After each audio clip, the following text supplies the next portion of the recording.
Hey guys, welcome back to our channel.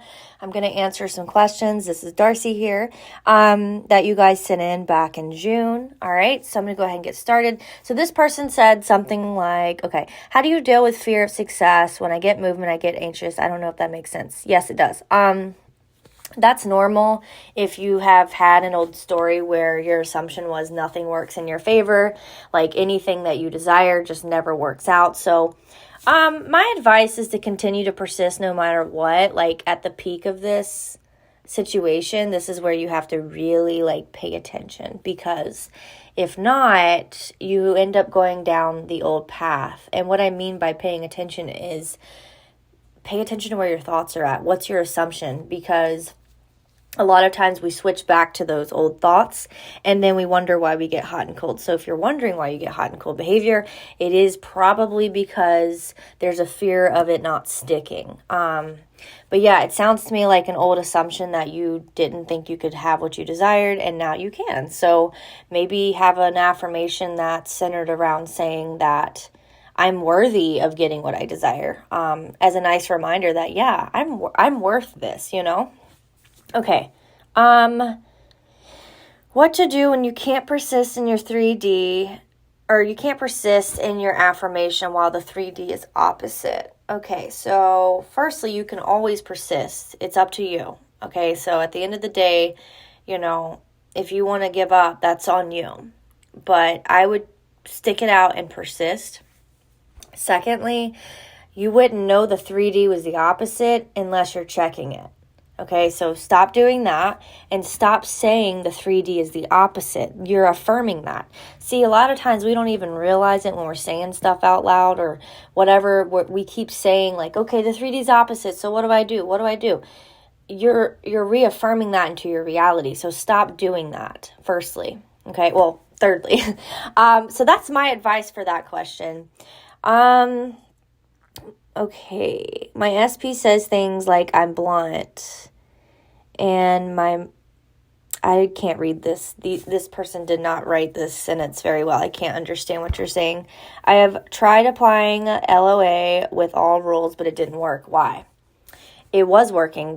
What's the problem? Are you expecting it to happen immediately? I'm not being mean when I say that, but when I see questions like this, when you say it's not working, it's almost like you're trying to prove a point to yourself. It is always working. It's a law. It's a universal law. So the problem is either you expected it to happen at a certain time or you gave up. So you have to choose to continue to persist and stop focusing on time. I think that's the problem for a lot of people is you get hung up on timing and expecting it and wanting it immediately. My advice on time crunching stuff, it's up to you if you can handle it. Personally, I don't like putting added stress to myself that I don't need to, because a lot of times we start to put our self-worth into that same category. And if we don't have it, what happens? We go right back to old story. So I don't think that's a good idea. You're never going to hear me sit there and talk a lot on that, because the time crunch stuff is just not my thing. So persist. That's really what I'm going to say to you is persist. I keep saying that. How to handle anxiety. Depends on what your anxiety is about. A lot of times anxiety is centered around the future. So if it whatever you're dealing with, I would definitely, try to figure out where it's coming from. A lot of times there's some type of outlet with it. I know one time I had a client who was manifesting her SP, and she had all this anxiety surrounding him and the third party getting married or getting engaged. And we got to the bottom of it, and a lot of it has to do with the fear of kind of with the first question, the fear of not being successful with it, the fear of not being able to have it. Everybody's different with how they're going to handle anxiety. Personally, just try to get to the root of the problem. And when you're shifting states, if that's what you're talking about, because your question's kind of vague, if you're shifting states and you have a lot of anxiety, a lot of that is because,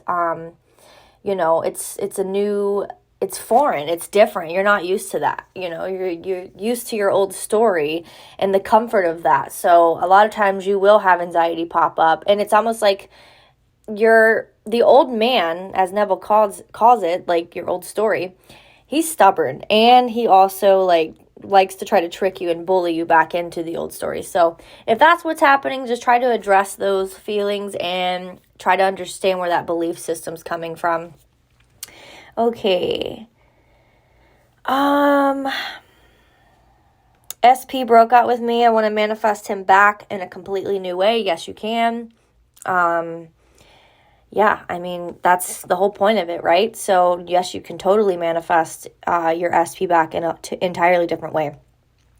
How to get rid of third party. Do I affirm my SP is single? Yes, you can do that. I think that's a really good affirmation, is saying something like, my SP is single and pursuing me, or something like that. That way, it makes it feel more realistic for you if you want to. But I wouldn't put too much focus on the third party. The only thing I would say is your SP single. Definitely don't focus on third party. What to do if you want... Okay, I can't... Some of these questions, guys, I cannot understand them when you're... I don't know if it's because you're in a rush, but some of these are just jumbled up. I don't know why. Okay, how does your subconscious mind know that guy A is your SP and not some other guy? Because it's your subconscious mind. It knows. Is there a fear? You know what? I think this question is coming from a fear of you not being able to get exactly what you want. And to me also, it's like, am I doing everything right? Does my subconscious mind know exactly who I'm talking about? Trust me, it does. You don't need to stress about that. I think there's a fear of it not panning out the way you want it to, So yes, to answer your question, your brain knows who the hell you're talking about.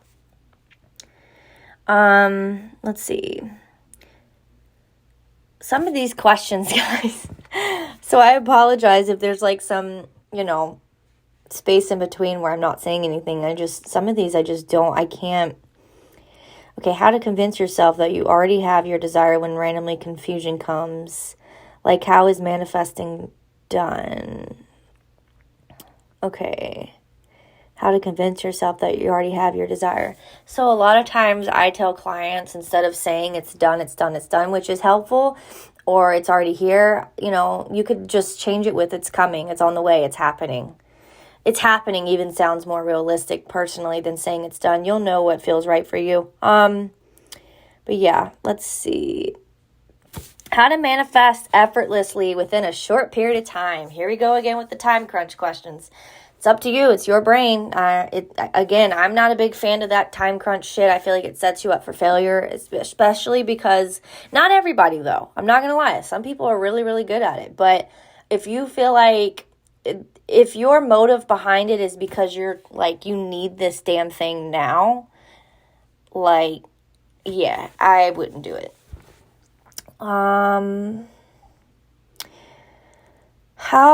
Can we manifest someone to manifest us back? So yeah, that's kind of what energies do. That's what's happening between the two of, you and your SP.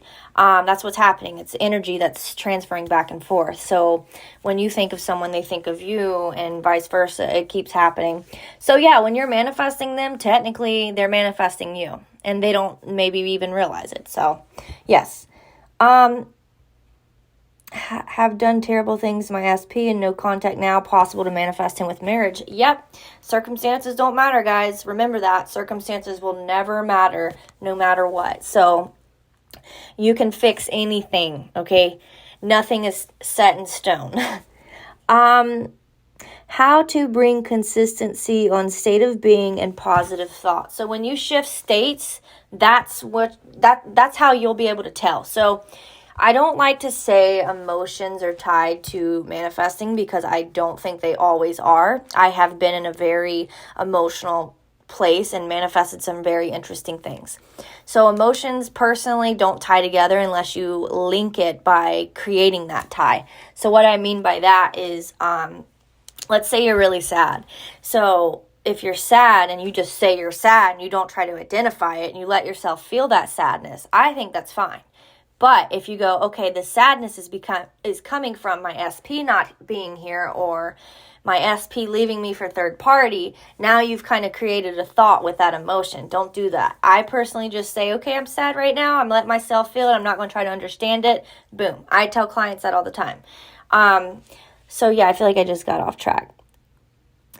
So with the positive thoughts and stuff, when you shift states, you'll know that you've shifted states because your thoughts will start to shift, and also your responses to things. So for example, if there's something that happens in your reality, like you get some type of movement, instead of jumping to, oh, I did something wrong, or oh, nope, they don't want me, look, this isn't working, letting the logic and ego kick in, that's how you'll know you're still in the old story somewhat. Like you're going into that old story, because you can't be in two states at once. So you're either in new or old. But a lot of times when you're shifting, you kind of resort back to it occasionally, and that's normal. So when you get to the state of the wish fulfilled, which is the state of you having what you desire, you will notice your thoughts will align more with things like, oh, this movement's happening, it's working in my favor. Like you see things working in your favor. Even if things look like they're not, you still find a way to make it like work in your favor. Or for example, let's say you're manifesting an SP and like they cut communication with you. Instead of jumping the gun saying, what did I do wrong? What's wrong with me? If you're in the state of the wish fulfilled, you're probably going to answer that with, oh, he probably just needs some time for himself. Or you're going to make it like their problem, not yours. So I hope that kind of makes sense. Can you reverse aging? Yes, you can manifest anything. Everybody has their own set of limited beliefs, though, so keep that in mind. So, I mean, that's just how it is personally. Age is an illusion anyways, so stay forever young, or at least a long, long time. Yeah, I mean, it's in your head, so if you tell yourself that you were young and youthful, like, you're going to feel that way. Personally, like, not to go off topic, but a lot of times, if you've noticed, when people retire, they tend to end up dying not too long after. Not all the time, right? My grandpa lived to 90, and he worked up until he passed. And, it was crazy to me. He didn't die from some type of lingering illness either. He died from something with his heart, and it was kind of sudden. But the point I'm trying to make is that I personally believe my grandpa lived long because he held the assumption he was youthful, and he also held some type of assumption that, keeping busy allowed his mind to still be young. And I truly believe that because, yeah, so personally, yes, you can totally reverse aging and all that stuff. How to completely trust the process of your God self, letting it go. A lot of times we want to control things so damn badly, or we want to understand how things, like you get movement and then you get excited and you're like, oh my gosh, how is this panning out? How is this working? Just release it. Go shift your focus to something else that I know you need to get done. I'm sure you need to go get your oil change, or, clean out some, like your room, or clean your bathroom or something. There's something you've probably been putting off. So, I think it's important to find ways to detach and not get so obsessive, because it gets exciting. It does. When you get movement, when things start to happen, it gets exciting. So just completely trust your God self. I promise you, your God self will lead you. And you know what? To help you trust the process, why not manifest smaller things and watch your God self bring you to it? Watch and look back at the bridge of incidents. It's really, really cool. Okay, so I don't know where the rest of this question is. This person asked, I manifested a text from my SP. Got it. That's one time, nothing since. Should I be going bigger? I don't know what else you said. I can't find it for some reason. But I'm going to say why don't you see that as movement instead of seeing it as, oh, I got that, but obviously I'm not being consistent. It could be hot and cold, maybe, for example, like you said, nothing has happened since. So I'm going to assume, I don't know your entire story, but I'm going to assume that maybe you shifted thoughts after you got that text, and maybe you freaked out that he or she would disappear again.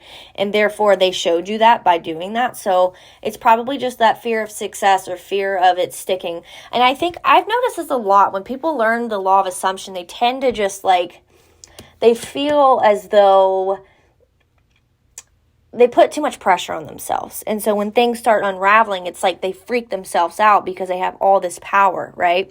So that a lot of times will lead to things kind of going back and forth, that hot and cold. So yeah, just try to see where your thoughts are at. I think it's the thing that I tell clients all the time. It's so important to pay attention to where your thoughts are at when your stuff starts coming in, whatever it is, money, SP, career, whatever it is you're manifesting. If it's something that you know you've had resistance with, or you've had an old story with that wasn't so great, that's when you need to really pay attention. So, for example, if you decide to do coaching with a coach, personally, I tell clients, like, when things aren't happening right away, coaching's fine and all, but like, I think it's the most pivotal point when something comes in, how you're going to deal with it. And that's what I enjoy the most, is helping clients, really shift at that point so you can keep it and not have that hot and cold crap happening anymore. So this is the first set of questions. I think I'm going to make this a part 2. So I am going to stop this video now. If you'd like to do coaching with any of the coaches, head over to our Instagram page, click the link in the bio, and click the first link, and it will explain what coaching is about, and then send us an email and or a DM. So you can request a coach. You don't have to. If you don't want to, it's fine. But please make sure you say, hey, I want coaching. Don't just say, hey. All right. Don't forget to give this video a thumbs up and subscribe for more. All right. Bye, guys.